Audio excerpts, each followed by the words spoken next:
Hello and welcome to this episode of Battling with Business with me, Chris Kitchener. And me, Gareth Tennant. In this podcast, we explore ideas and concepts around teams and teamwork, leaders and leadership, and all things in between. It's a discussion between a former Royal Marines officer and a product manager from the world of business, comparing and contrasting our experiences as we attempt to work out what makes teams, leaders, and businesses tick. And Gareth, I was reflecting on this over the weekend, genuinely.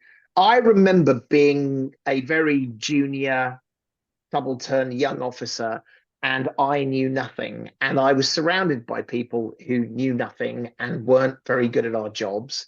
And we saw these grown-ups who knew things that we could never imagine.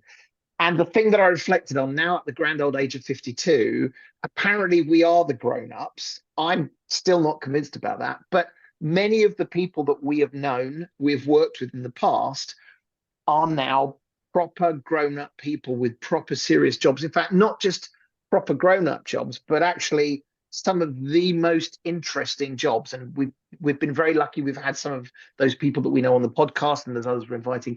But I think today is no exception. I think as I sort of read through our guest's background and CV, I was thinking, I'm not sure it gets much better than this. If we weren't interviewing him, I could imagine he would be a fictional character on some TV series where he'd be a very dramatic player saying dramatic things. So now that I've said that, and by the way, I can see our guest has got a smile on his face, thinking that's the weirdest intro I've ever had. Gareth, would you like to introduce our guest today? I would be delighted to, Chris. Yeah, so today we're joined by Rob Murray.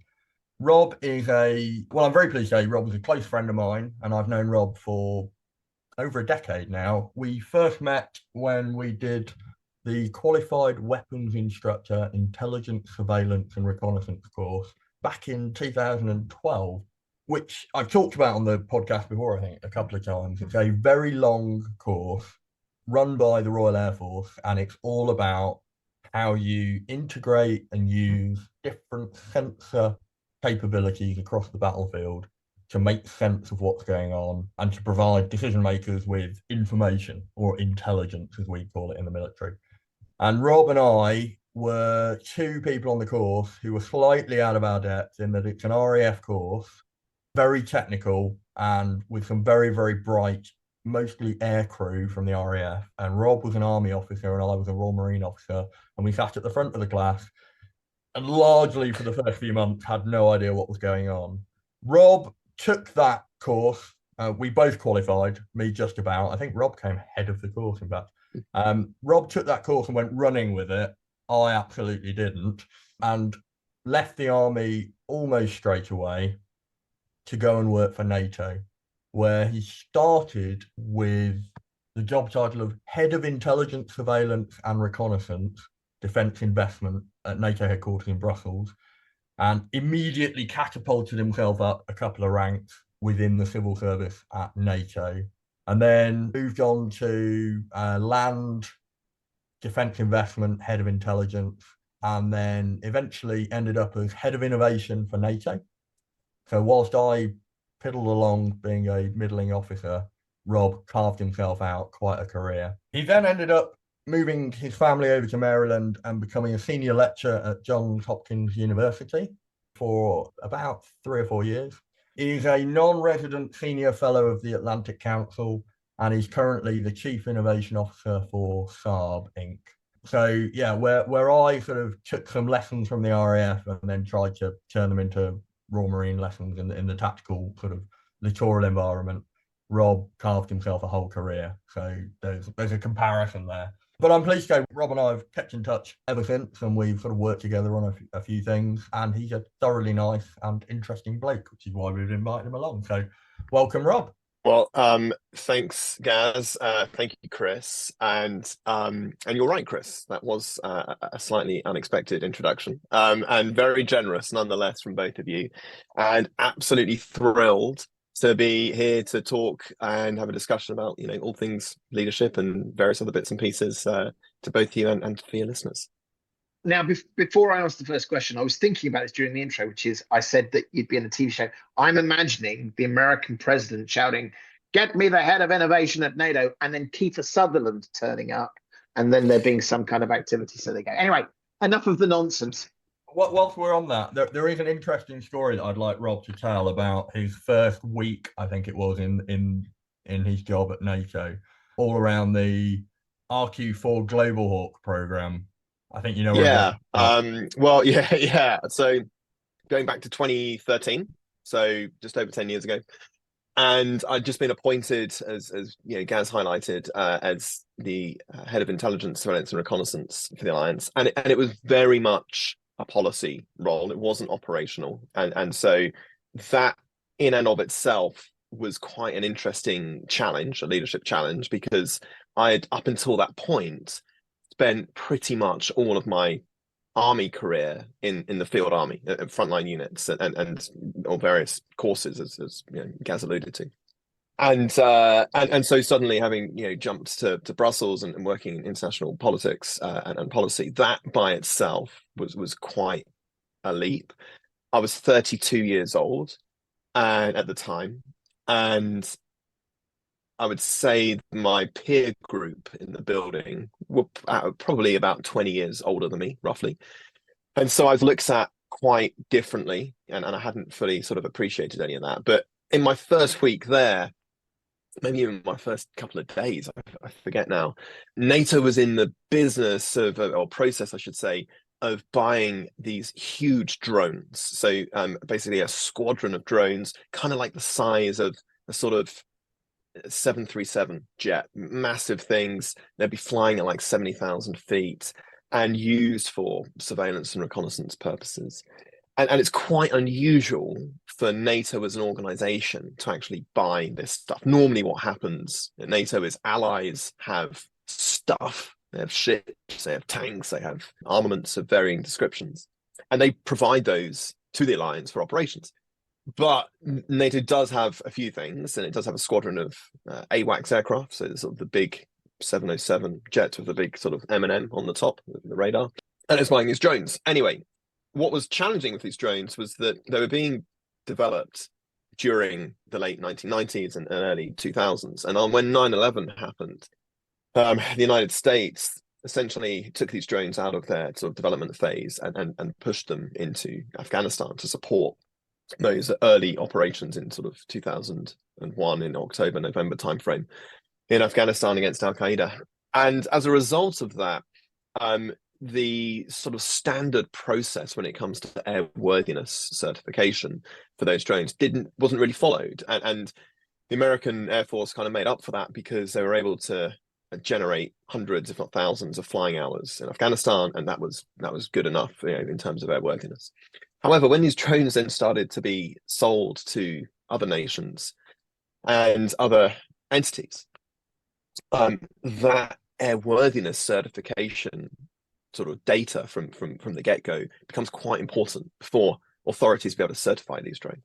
And so in my first week or two in NATO, the German defense minister was in a little bit of trouble because the Germans had bought a variant of these drones, and they weren't able to really get the data to be able to sort out the airworthiness certification on them. And so this has become a bit of a political scandal in Germany, and actually it cost the German defense minister his job. But the spotlight suddenly swung to NATO, because the question then became, well, hang on a minute, how's NATO going to certify these drones?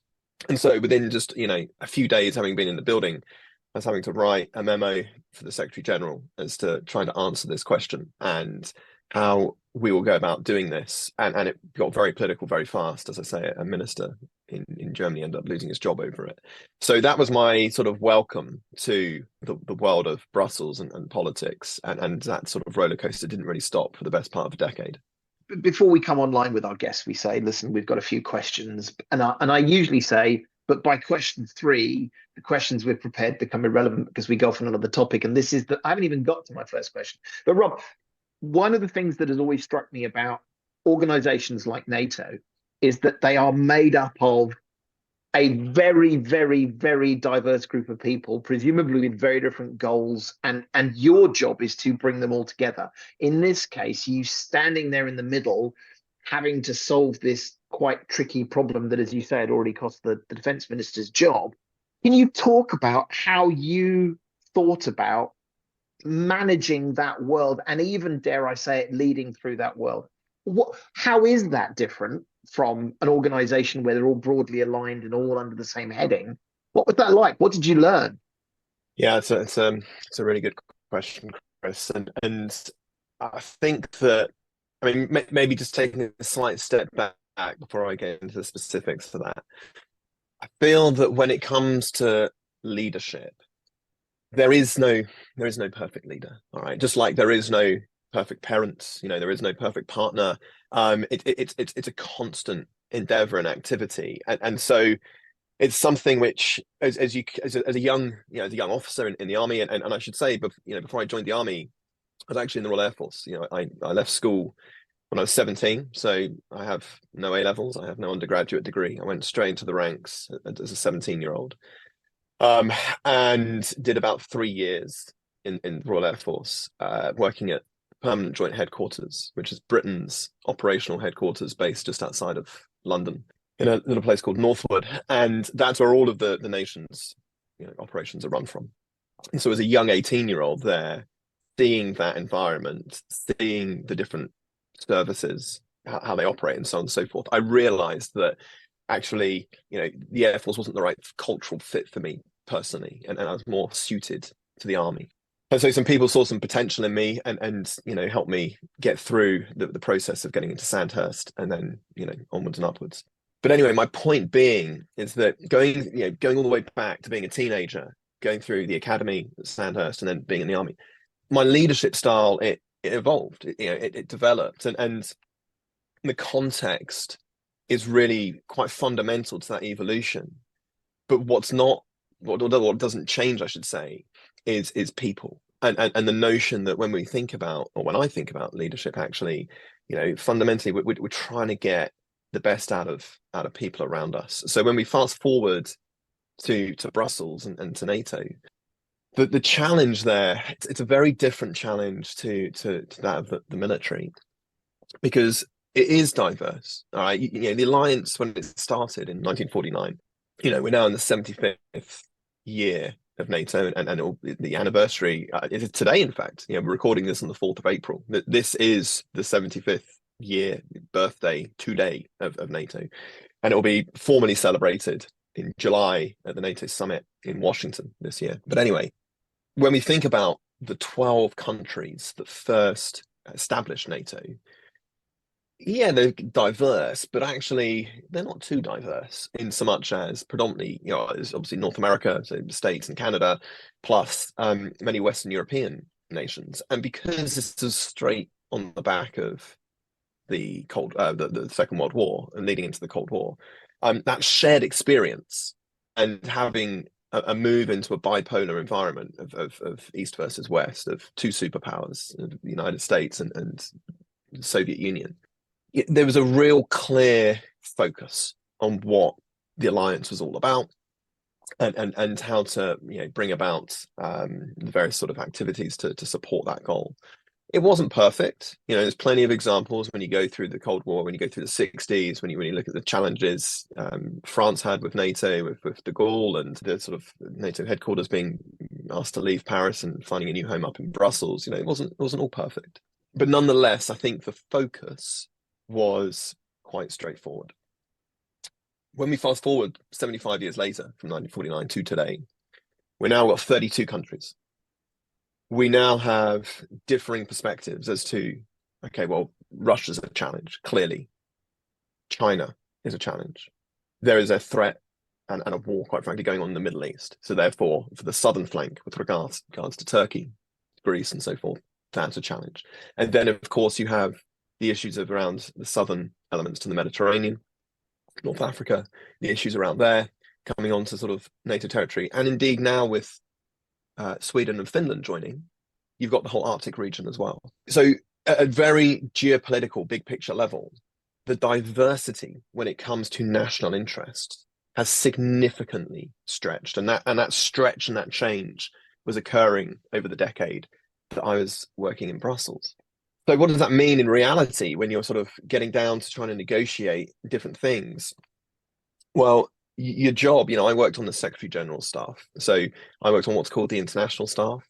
And it's quite a small staff. When the actual sort of number of people working on policy issues there, it's around about 250 people. There's a ton of admin support, and people to kind of facilitate that.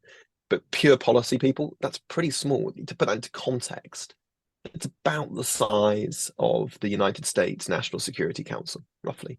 And that group of people was responsible for everything from arms control to deterrence to counterterrorism to hybrid warfare to cyber, defense investment, an array of stuff. It's a very small team.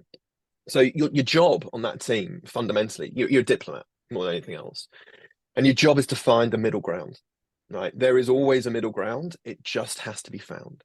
So your job is not to get too emotional. It's not to get too emotive. It's not to get, to hang on to, big ideas and so forth. It is to find a middle ground where all the allies are comfortable. They're not all going to be happy because it means whatever the policy might be, they're going to have to give a little bit of ground. But your job is essentially a negotiator to find that middle ground.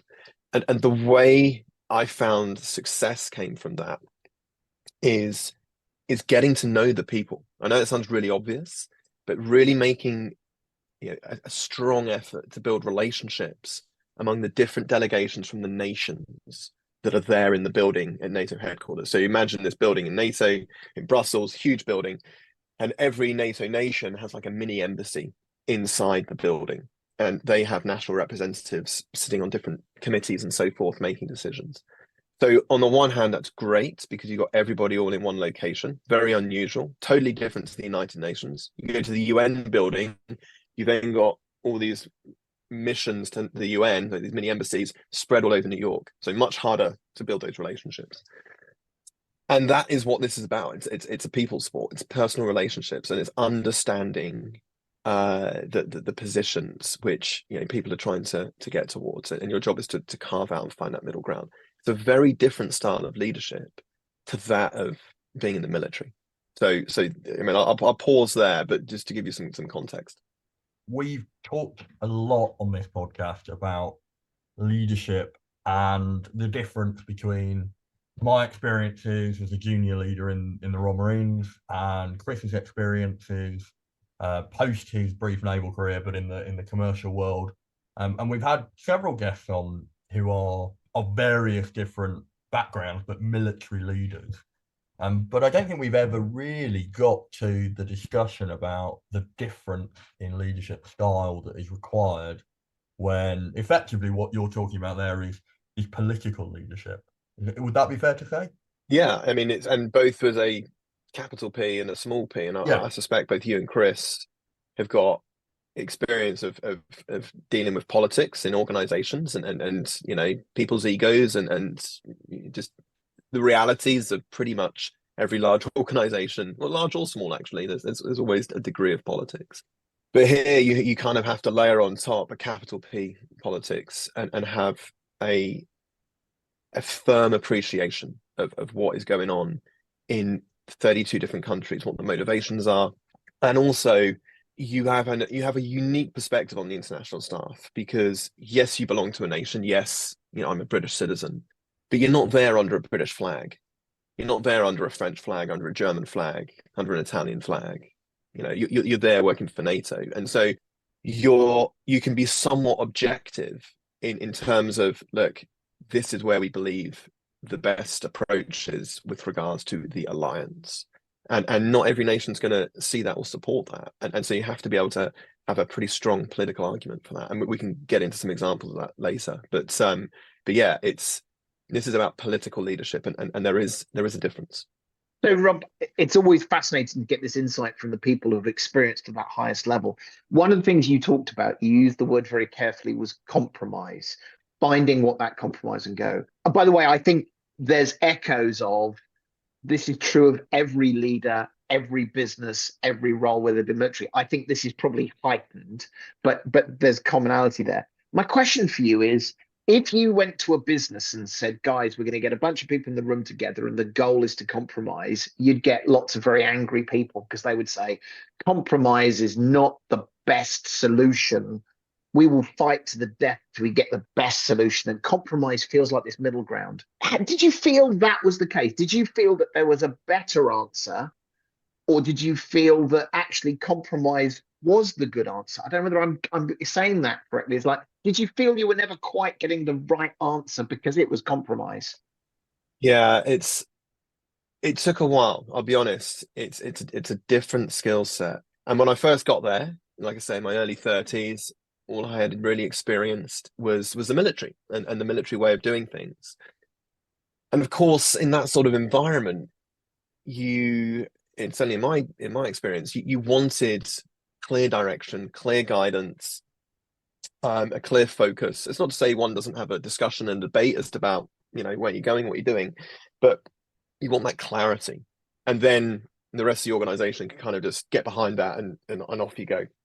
It's almost the opposite in politics. And hence why you tend to see a lot of lawyers in these sorts of roles and sorts of jobs, because there's almost a degree of wanting more grey and more areas where you can have greater levels of interpretation, because that might help with the compromise. And so one has to take a step back and think, well, why? Why? Because actually, to your point, Chris, you're right. That feels quite fluffy, quite murky. Like you can't really get anything done if it's kind of a meaningless outcome. But more often than not, the challenge and the ambition when it comes, and I'd say this about all multilateral organizations, not just NATO. The challenge there is to keep the organization together, is to keep it as one. And so even if the reality of the actual outcome of the policy or the issue or the discussion or the debate, whatever it might be, is maybe not that satisfactory, the fact that everybody is still sat around the table and the alliance is still there and functioning in accordance with its charter. So the sort of where the famous, the Washington Treaty of 1949, the famous Article 5 is enshrined in there. That is that is more important, quite frankly. That has to be backed up with actual relevant, meaningful activity. But the other thing I would say is that, and I was talking to my wife about this just the other day, actually, is that I feel that when you are negotiating and you've got 32 countries, different and differing perspectives that come with that, and you're working on a policy document, you do get better outcomes. You get much richer insight. You've got that diversity, even though I said earlier that the geopolitical diversity makes it difficult because you've got people pulling in different directions now, and nations, far more than the bipolar environment of the Cold War.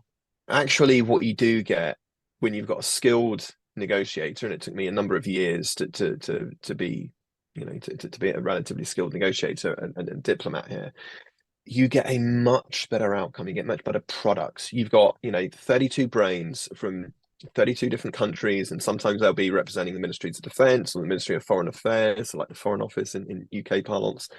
And you're able to kind of pull all these things together and have a much better outcome, much better than just one nation, or if we take this down to a national level, one sort of political party.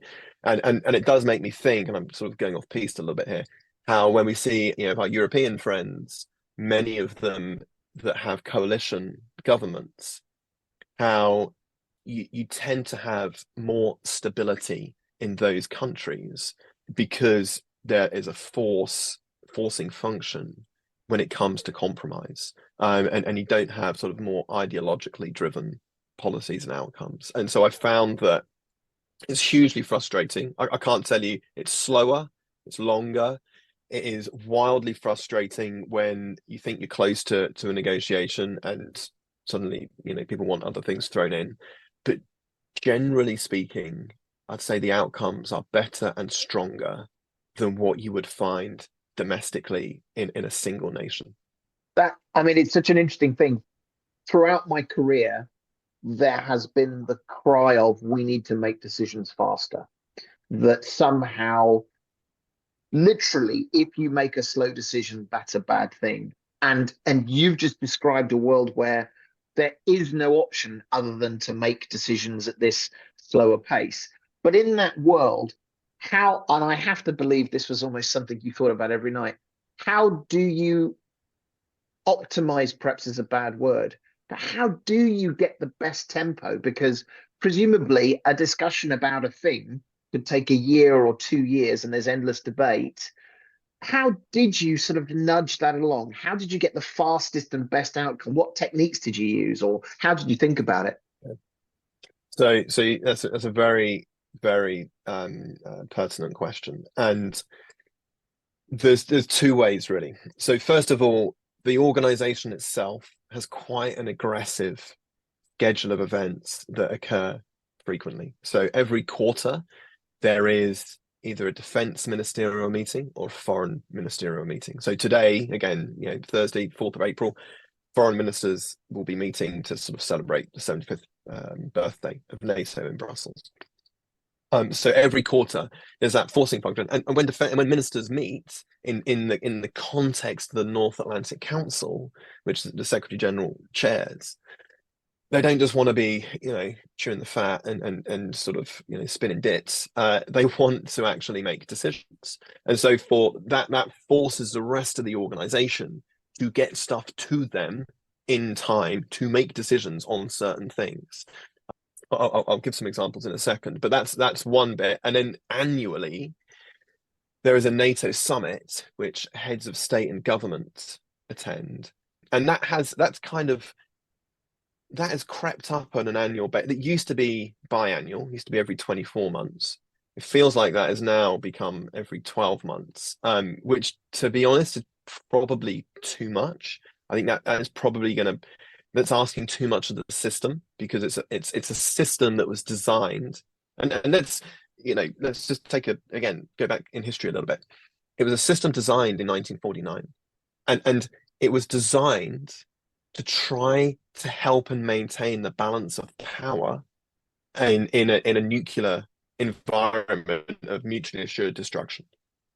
So what does that mean? It means you want to have very deliberate, very clear processes on the NATO side, so as not to send inadvertently the wrong signals to the Soviet Union. So you have all these committees put in place, you have all these decision-making bodies, and it's very methodical, it's very clear, it's very structured, and that's by design, right? Because it was built in an era of mutually assured destruction between two superpowers. You don't want the instability or the uncertainty, and this may sound slightly paradoxical, the uncertainty that comes with rapid decision making, and in terms of what does that mean strategically, and the ability to be able to pivot when you're in a startup and move from A to B, or if you're in a company. You don't want that kind of whiplash when you're talking about geopolitics and conflict or potential conflict. So by design, the organization was structured this way. Fast forward to today, and it's a challenge, to say the least, because back then, and if we kind of think, in a Sputnik moment of 1957, there was a massive uplift in defense expenditure, and the public sector was by far and away the biggest investor in technology. And so when the fact we're having this call today over the internet, well, we can thank government R&D money, predominantly through the United States DARPA agency, for the internet, touchscreen, GPS, many of our technologies, speech recognition, all of these things came from defense R&D investment during that Cold War period. And the commercial applications were spin-offs, and they came much later. They weren't really thought of. Flip forward to today, and that's totally changed.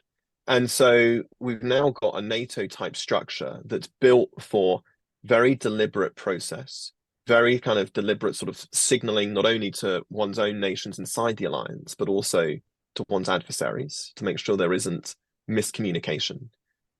But you're then juxtaposed against technological environments which you as governments don't really control anymore. Not really. You might be able to regulate, but you don't really control them. And they're moving at far, far, far greater speeds and having much, much, much larger impacts on your sort of geopolitical world. So this this presents a source of friction now because of the growing power of technology, and I mean like political power, geopolitical power, versus the international order, which is a phrase often used, which really means a kind of, you know, Bretton Woods world and post Bretton Woods world of these institutions like NATO that were established, and trying to find that middle ground to be able to make these organizations relevant for the environment within which they find themselves is really hard now, because of these external factors. It's really fascinating. We, a couple of weeks ago, had a conversation with Paul Tremelling, who's the former Harrier pilot, and we were having a conversation about the friction between the process that is required to maintain the safety of flying high performance machines, fast jets, in dangerous environments, landing on aircraft carriers that are moving, juxtaposed with the need to be creative in your thinking and pushing the boundaries of those capabilities in order to be able to win against an adversary. And in Paul's brilliant book, Harrier, How to Be a Fighter Pilot, he discusses a situation in Afghanistan where he had to take into account the limits of the aircraft, take into account the restrictions that are imposed upon him and the machine as part of the procedural approach to flying versus the tactical situation at the time, and then made some pretty radical decisions to break the rules in order to support the ongoing operation. And this was providing ground support to an American call sign that was under fire. And we had a really interesting conversation about how you balance the need to take the external current situation and balance that against the, as Paul said, the lessons that have been written in blood, those procedures that have been developed, those safety processes, those limits that have been learned over long periods of time through experience, to be able to adapt quickly to a changing situation without becoming, you know, a maverick and just throwing the rules out because you're special. And we talked a lot about creating the right cultures around that as well. And there was a really interesting conversation about how fighter pilots have a very particular military culture compared to perhaps some of the other subcultures within the military. In the situations you're talking about, it sounds like a very similar friction, but on a much, much larger scale. And rather than talking about individuals making those decisions about where to deviate from process, you're talking about fairly large bureaucratic organization. I think that leads us quite nicely into innovation. This is clearly a role that you've moved into, both in NATO and now subsequently as Chief Innovation Officer at Saab. In a world where the military doesn't have, and defence organisations don't have the monopoly on technical development and emerging technologies, how important is innovation, not as a process, but as a cultural understanding of the necessity of the organisation? So I think that the quote which always springs to mind whenever I think about culture is from the late great Peter Drucker and the culture eats strategy for breakfast. And so when we think about that in the context of innovation, what we're really talking about with innovation is we're looking to do something new and different. And that's hard for us as human beings because, you know, our brains are superb organs for detecting patterns, and we like patterns. And so, and the reason we like patterns and familiarity and so forth is because we minimize the risk with that. And so again, our brain is designed over, you know, millennia to minimize risk, to look out for risk and to protect us from that. This is what our brains, you know, these are quite sort of evolutionary fundamental points. And so when we think about trying to do stuff that's new, be it sort of innovative things, then we're asking people to take risk. And potentially in the public sector, I would argue that you can do things where actually you don't take risk, you go beyond risk because risk is measurable, and you dive into uncertainty. Now that makes most people incredibly uncomfortable. Right? That is not the sort of language which civil servants want to hear. I can tell you. So, for example, one of the two things I'm probably most proud of when I having been at NATO was coming up with something called the Defence Innovation Accelerator for the North Atlantic, Diana, and the NATO Innovation Fund, which is a €1 billion venture capital fund. These were my two ideas, and we got them agreed by heads of state and government in June of 2021. And as I was developing this, I mean, I wrote the first memo on this back in 2018, so it took about 3 years to come to fruition. And I would be going around to the little mini embassies inside NATO headquarters. And I can remember the Danish deputy ambassador kind of hosted a bit of a sort of a coffee afternoon with about 10 or 12 other nations. And there's kind of sort of deputy ambassador level, so fairly senior diplomats, civil servants in the room from about, yeah, like I say, 10 or 12 different nations in the Danish conference room in their little mini embassy, in their mission to NATO. And I was explaining the merits of the NATO Innovation Fund, the venture capital fund, which would look to essentially shine a spotlight on those companies, those amazing engineers, those entrepreneurs, those technologists that exist in many of our allied nations, but simply don't get the exposure to venture capital. And in part, that's because, around about 85% of the world's VC money resides in the United States, roughly. And it just doesn't find its way to your Romanias, your Portugals, your Bulgarias, your Slovenias, Central Europe, Western Europe, in fact. It doesn't find its way there. It does in pockets, but not in any meaningful way. And so my sort of hypothesis for the NATO fund was, well, look, if we had a NATO spotlight that was able to shine on some of these amazing deep technologies that are being developed by superb people across the alliance, then that will help to crowd in or provide confidence to those American investors and others that actually there's something here and this kind of makes sense. And when I was explaining this to the sort of deputy ambassadors in Brussels, many of whom do not come from a finance background, many of whom are sort of traditional diplomats, and academically they'll kind of have a background most likely in sort of international relations or sort of security studies, those sorts of things. And so when I said, look, also we've got to be clear about this. When we think about private venture capital investing in technologies, they're going to take risk. That's what venture capital does. But they're not going to be able to take the sorts of risks that the nation state can. That actually, the nation state, as I mentioned earlier, it can go beyond risk. It can go into uncertainty. And that's how you develop the next generation of deep technologies. Private capital is not going to do that. And sovereign states can, because sovereign states tend not to go out of business. So, but when I use that sort of language about we're going to be taking huge risk, and in fact, actually forget that, we're not even going to take any risk, we're just going to go straight over risk and into uncertainty, I could see that I had chosen the wrong language in that room because it made people feel very, very uncomfortable. They did not like that at all. And it was because of the brain kicking in, thinking, oh my goodness, this we don't know, we'll have no control over this, we don't know how this will play out. And culturally, this is hard. This is not what we do.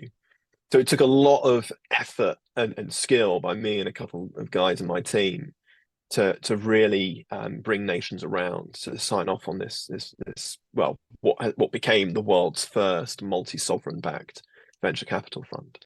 But the culture about risk taking is absolutely spot on. And the bit that I find paradoxical when I think about risk is that, Gaz, you used the military example there of a Harrier pilot.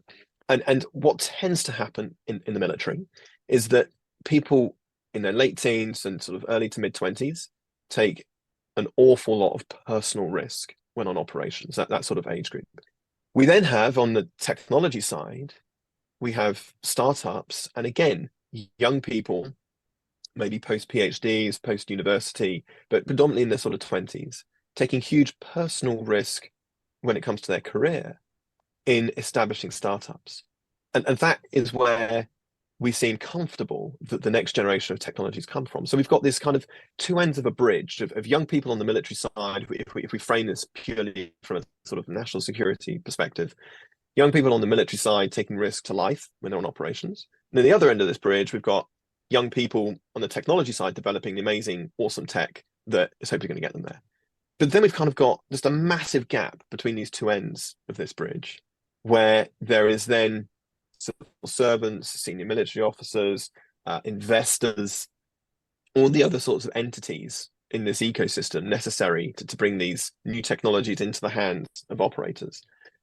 And are they willing to take risk, the same levels of risk as the other two groups of people at the ends of this bridge? Absolutely not. And the paradox here is I always, and I don't have an answer for this, but I always found it amazing when I was in the military, how pretty much everyone I know had some degree of risk tolerances at least once, you know.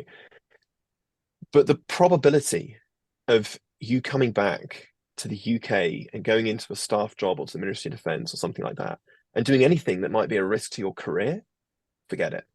No chance. And this paradox, yeah, it really confuses me. And I feel it's a real problem when we think about the issue of sort of defense acquisition and the culture that kind of goes and all of that sort of stuff. But that's a very sort of niche topic to talk about. But the notion of culture and risk is so fundamental to the ways in which we try to get things done. It cannot be overstated.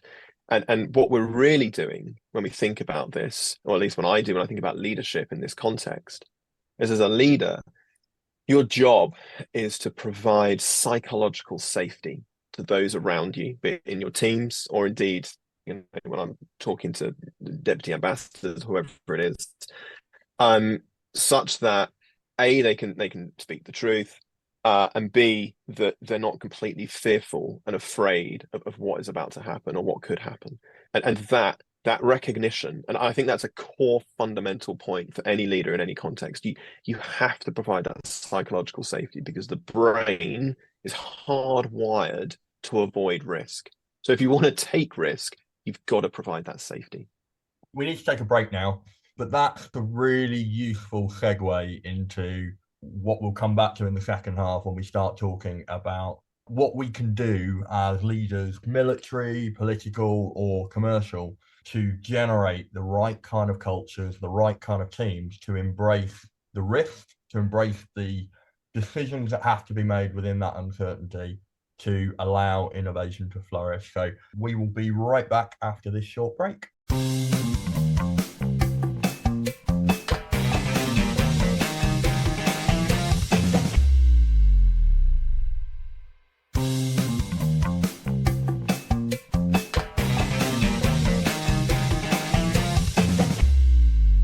Welcome back.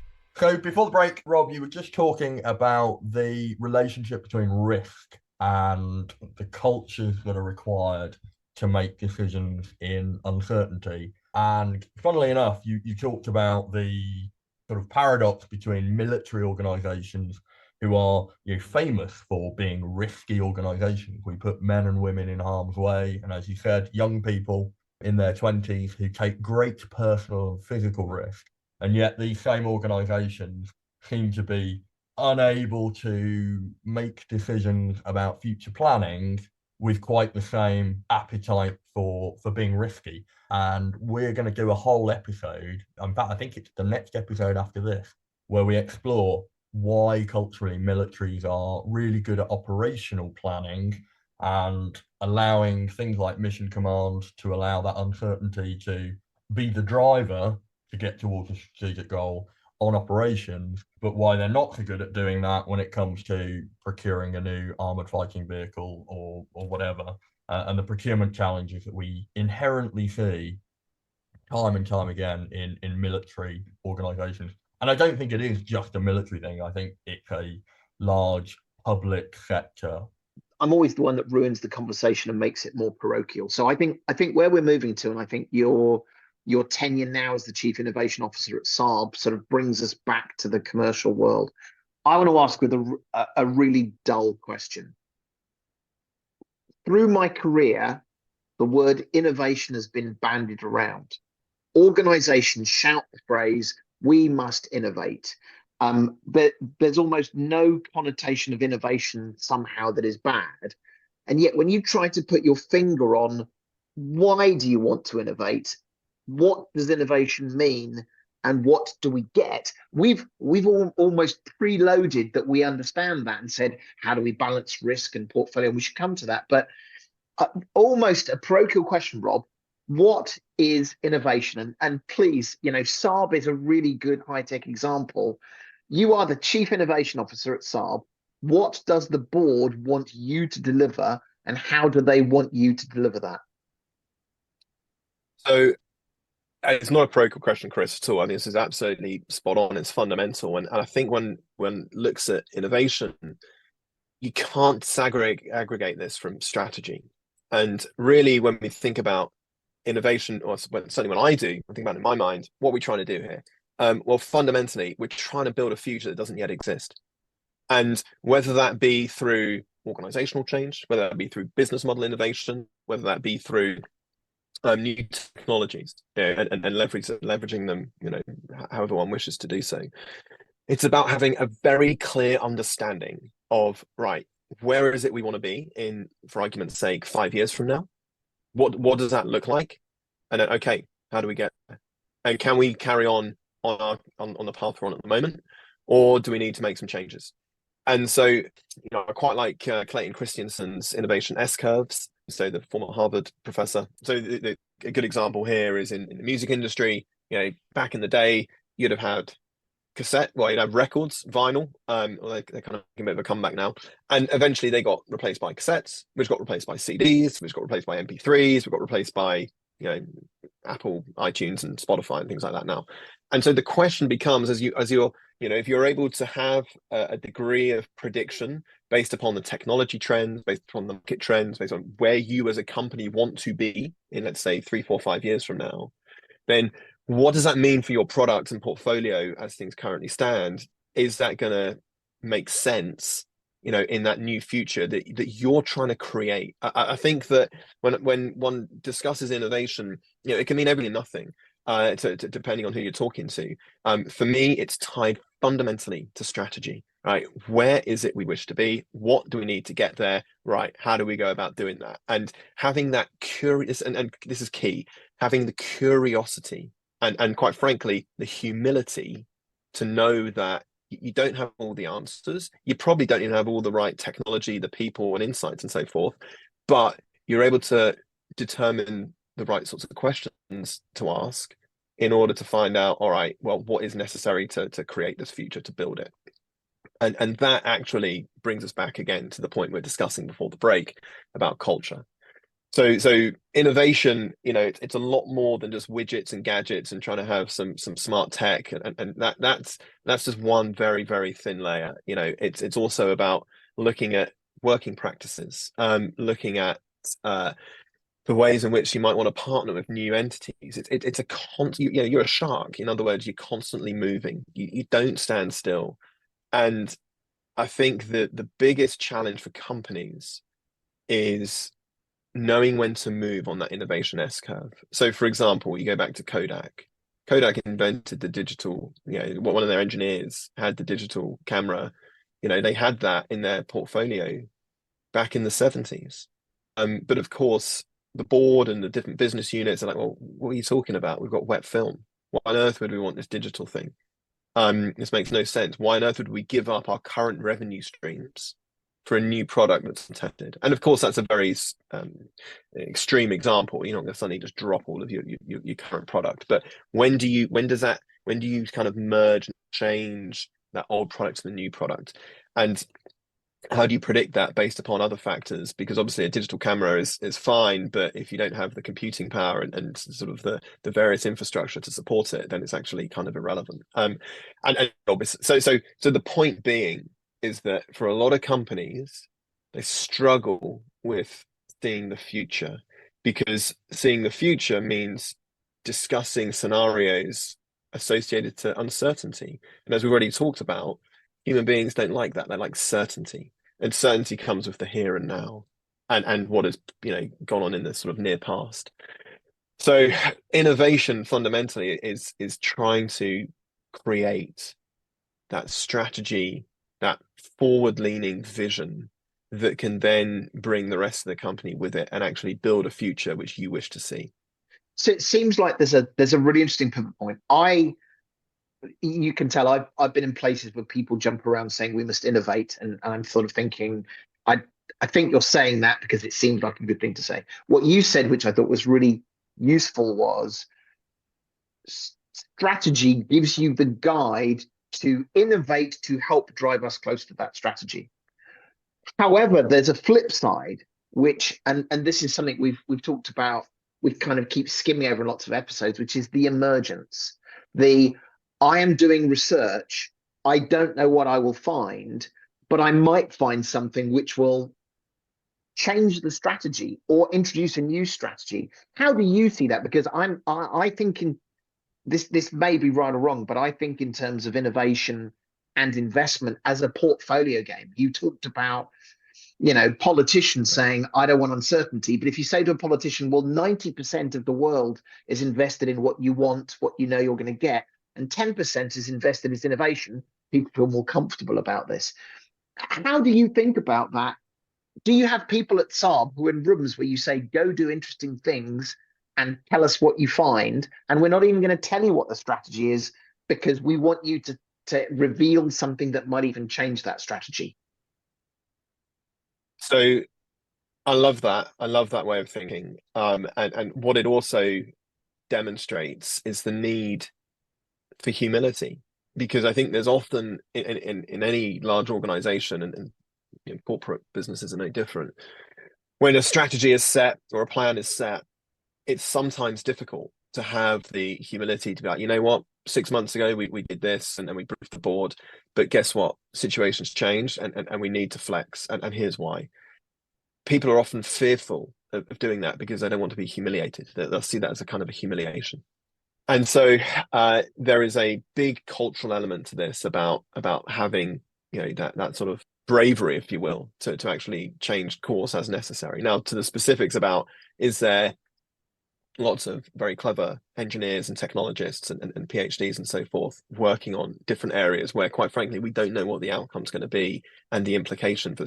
Yeah, there is. We have an awful lot of that in the company, and I have to say, it's very impressive to see, and I think it's testament to the way in which Saab in particular is governed. The fact its predominant shareholder is Marcus Wallenberg, the Wallenberg family, and Saab has been in that family since its inception in 1937. So whilst it's a publicly traded company, the majority shareholders are the same family that founded Saab. And so as a result, there is a much greater level of strategic ambition within that company because of its governance structure than perhaps you might find in many other publicly traded defense companies. So the result of that is that there's an awful lot of research, of product development, and of just seeing what the art of the possible might be. There's a ton of that. I think the challenge in the organization is how you pull, because it's 22,000 people in Saab, so it's relatively large company. How you actually harness that, how you pull those great ideas up, how you see them, and having that creative vision, if you like, to be like, hang on a minute, this is a bit of a game changer over here. How do we stitch this together with maybe some other things we've got, and which not only could be fantastic new tech and capabilities for those young service people that we talked about earlier, but also at the end of the day, it's a business. Is there a business here? Because I think that's the other challenge when we think about technology innovation, and timing is always critical when one looks to try to do product market fit. Is, okay, this is great tech, but is there a business case? Can you sell this? Is anyone willing to buy it? is it going to make money? And I think that is for the technologist and the engineer working on amazing tech, breakthroughs in whatever the innovative technology might be.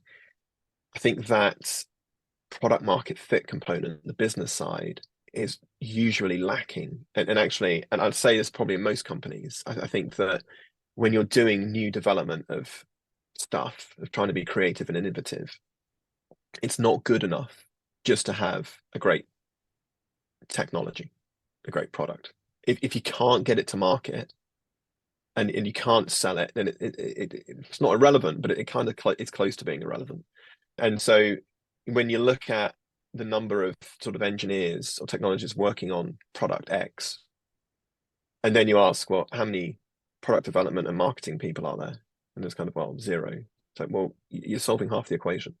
And again, timing's everything. You don't necessarily need those sorts of people from the get-go. But that is something which, in the world of innovation, well, let's put it this way: we're never short of technology, right? As a species, where we are now in 2020, we are not short of technology. Right? The challenge is not there. The challenge is, how do you get that into market? How do you actually make that into a product that makes sense? That to me is a bigger challenge, and bringing this all together into something coherent that can inform a strategy. That's kind of the role I see for myself in the company. So as we think about kinds of work people do, to sort of make it more simplistic, if a business needs to make 10 widgets, halfway through the period, you can say, how many widgets have we made? And they say 5, and we clap and we say, well, we're on track for 10 widgets. Innovation, as you have described, and clearly is the case, is more chaotic. You might have the spark of innovation at the last moment, the first moment, or never at all. How do you think about, and I'm going to use the word measure, and I'm not sure it's the right word, but measure, control, govern. What you don't want to do, what the business doesn't want to do, is spend an enormous sum of money for some people to randomly go off and do random things that has a low probability of success. I would imagine your job is to take that money, husband it, and as much as possible, increase the chances that you get exactly what you said, fantastic ideas with market fit. How do you make that process work when by definition it's not a linear process? So not easily is the honest answer. There is a process, right? When you've got a company of 22,000 people in Saab, there has to be a process. So the way in which the process works essentially is there is some direction given out as to, okay, these are the sorts of areas we're interested in further development.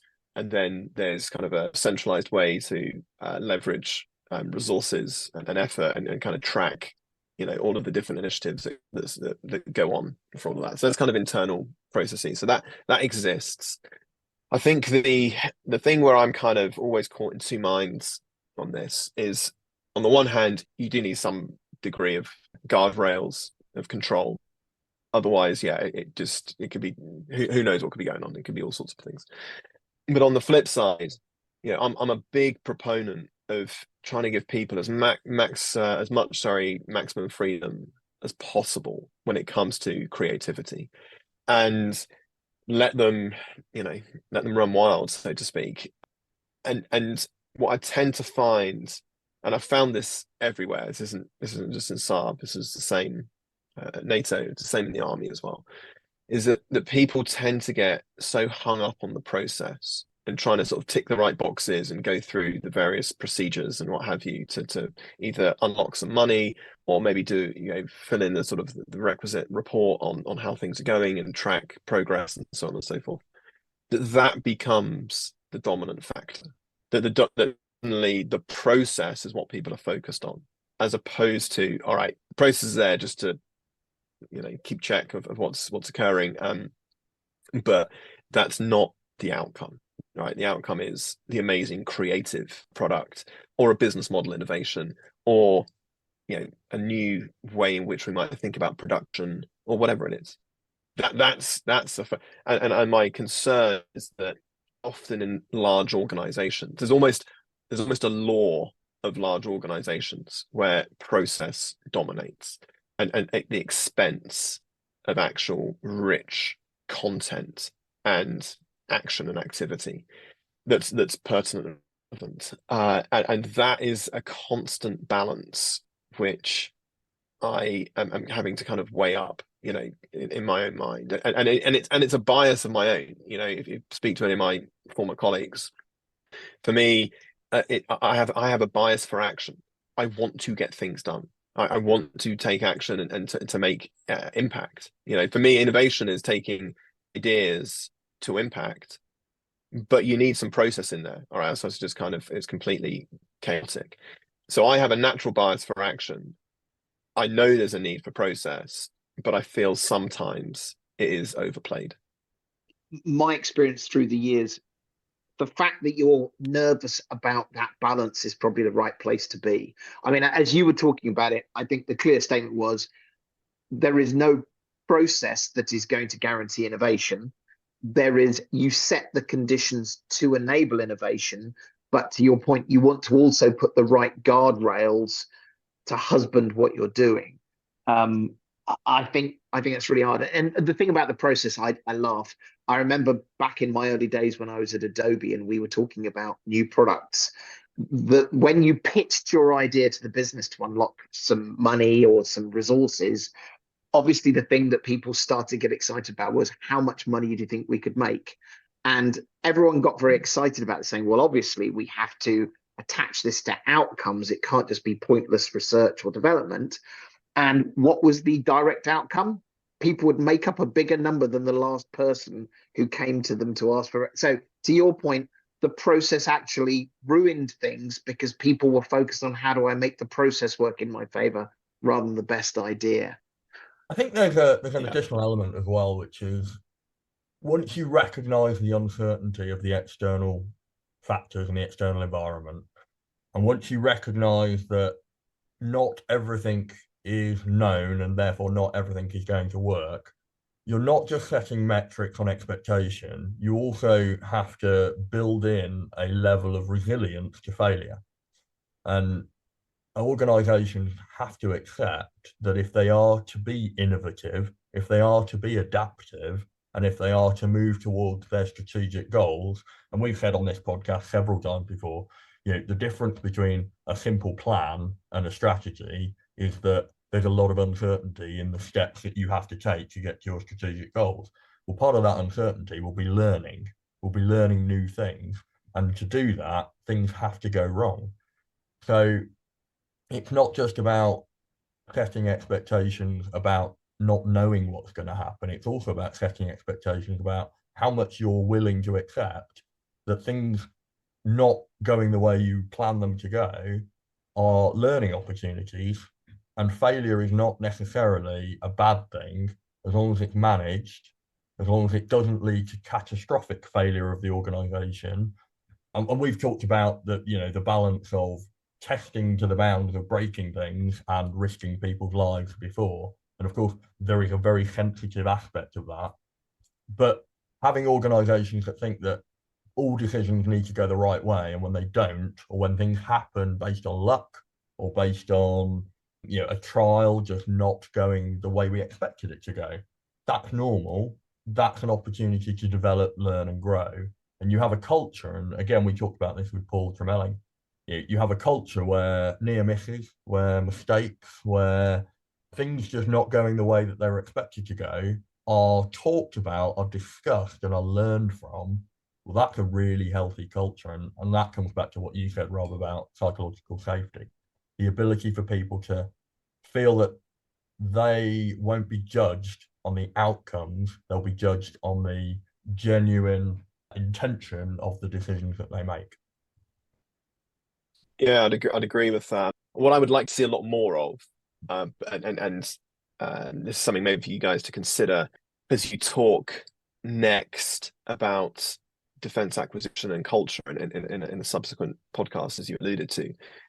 I would love to see far greater levels of empowerment and decentralization. And so what I mean by that, to your point, Gaz, about okay, how do you build resilience? How do you build the culture such that one can take risk, but no, it's not going to be catastrophic and all the rest of it? To me, I think a core component of that is genuine empowerment and delegation to the point of discomfort, to the point of my discomfort if I'm delegating to other people. And I feel that there's not enough of that goes on in large organizations. And the reason I think it's interesting from a procurement perspective is, again, I struggle to understand how we trust, and it comes back to this word of trust, how we trust commanding officers to take a few hundred people to on operations. And we trust them with their, looking after these people and their lives and leading them well and fulfilling, the mission of those operations. But do we trust those commanding officers to buy software for their unit? Do we trust them to buy small bits and pieces that they might need? It probably doesn't make sense that suddenly commanding officers are off buying their own tanks and fast jets and things like that. That probably does need to be centralized.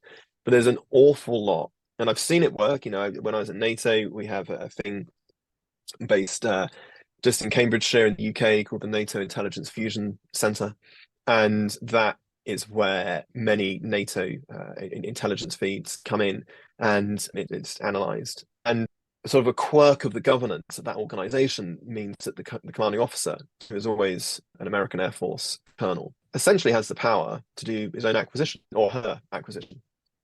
And so a good friend of mine, when he was the CEO of NIFC, Matt Buer, he needed computer vision AI software to help with the automated process of automatic identification of satellite imagery that he was receiving. So they're looking at jets on the ground from Russia, and they wanted to see where they were and so on and so forth. Normally that takes a highly qualified imagery analyst to do that sort of work and kind of analyze that. What he did with the powers that he had was essentially put a contract, a request for proposal out in sort of January timeframe, down selected a company within, I think, about 6 weeks. It was a French company. They came on the floor plate of the intelligence center and co-developed with the image analysts the sorts of algorithm and getting all the data on board to actually build the model, could then feed that computer vision algorithm. And by month 6, that thing was running operationally on the networks, identifying the aircraft in question, and it increased efficiency by like over 80-85%. So in 6 months, huge increase in efficiency, and the CO just saw a problem and just dealt with it, and it was done. Right. And so I struggle to understand why we can't emulate that model across our organizations and delegate and decentralize decision making. Again, it's not appropriate for everything, but that feels like an area whereby you can then actually build, going back to your point, you can build resilience into your organization. And actually you build what you actually really do as well is you de-risk everything, because you've got 10-20 COs all kind of doing the same sort of thing. A lot of people listening to this will be like, oh, well, hold on a minute, where's your standardization, where's your interoperability? You can't have all these different units doing the right thing. I disagree. Actually, it will force standardization to actually work.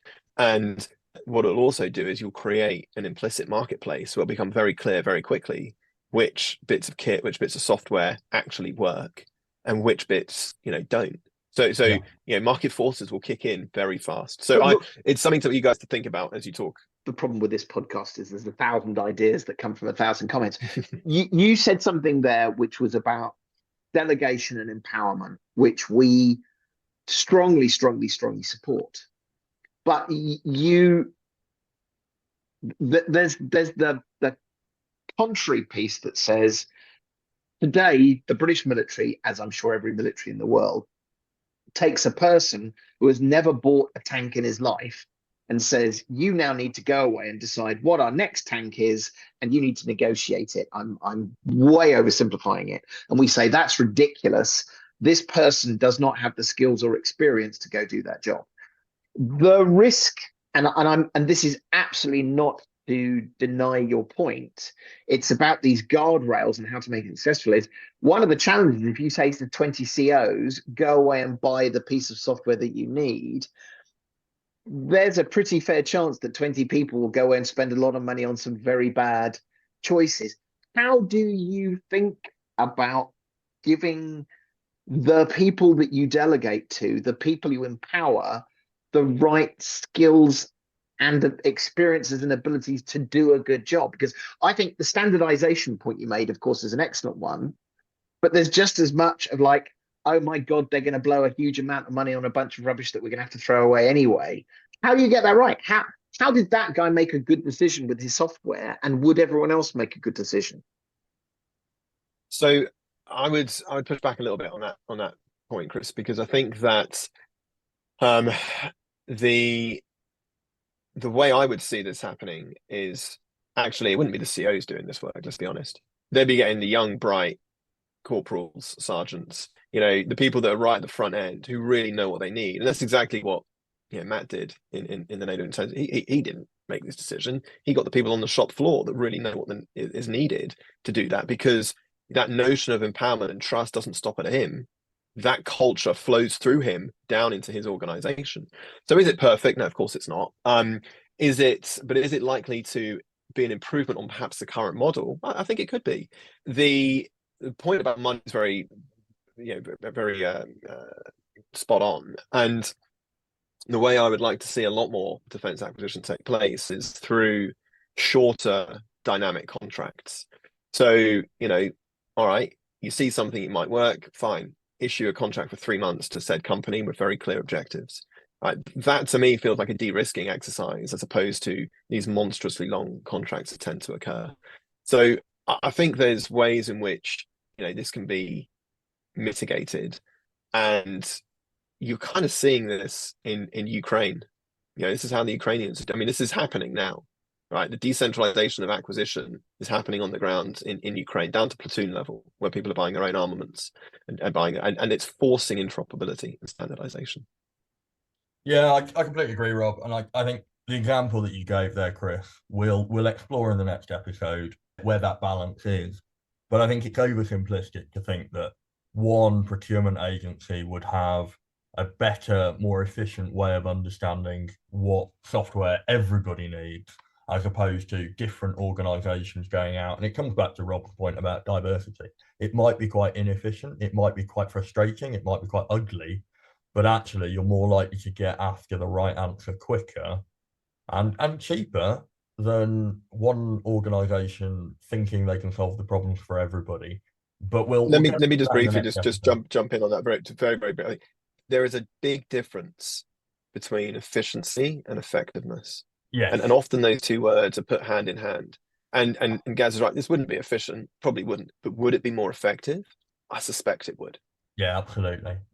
We could talk about this all day, and I suspect that would be very boring for our listeners. So well, we do say we must have you back, Rob. Yeah. Please come up with your terms for us to have you come back on, because I think lots of these topics are more familiar for people, but innovation and techniques and the concepts behind just the sort of the veneer of let's talk about innovation, I think is fascinating. So no, fantastic. Thank you, Rob. Rob, I appreciate you're an incredibly busy man, and you've been incredibly generous with your time. So thank you very much. As always, it's a real pleasure to have speakers that we get on the podcast, give us a different perspective, bring their experience, which is always welcome. And it's really lovely to have friends and colleagues do that as well. Well, and a proper grown up as well, none of our nonsense. For our listeners, please do get in touch with us.